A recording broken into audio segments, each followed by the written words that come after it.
Ce mercredi, un rapport choc confirme la présence de PFAS dans l'eau du robinet en France.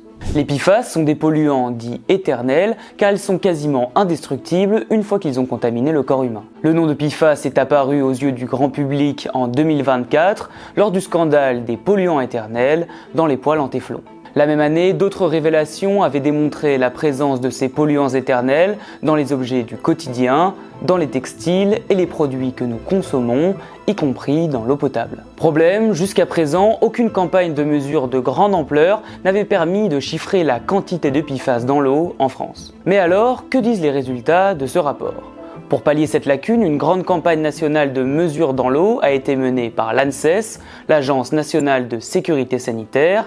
Elle a été effectuée sur 600 échantillons d'eau brute, l'eau non traitée que l'on trouve dans les lacs et les cours d'eau, mais aussi sur 600 échantillons d'eau potable distribuée. Et les résultats sont implacables et confirment une pollution massive de l'eau que nous buvons. Sur 35 types de PFAS recherchés, 19 ont été détectés dans les échantillons d'eau potable. Tous ne sont pas présents dans chaque prélèvement, mais certains, comme le TFA, l'acide trifluoroacétique, a été retrouvé dans 92% des échantillons d'eau.